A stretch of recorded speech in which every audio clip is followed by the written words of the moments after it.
राम राम विद्यार्थी मित्रांनो, आज आपण घेऊन आलोय विभक्ती प्रत्यय आणि आख्यात प्रत्यय कशाला म्हणायचं.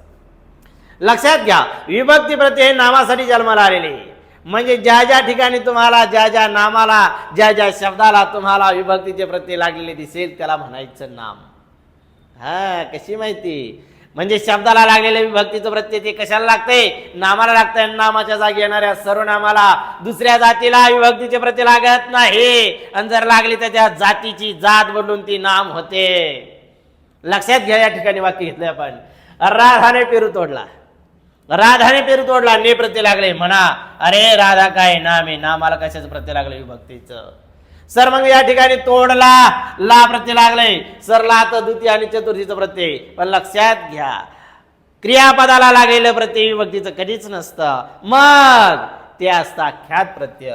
म्हणजे क्रियापदाला लागलेल्या प्रत्ययाला आख्यात प्रत्यय म्हणा, आणि नामाला लागलेल्या प्रत्ययाला विभक्ती प्रत्यय म्हणा.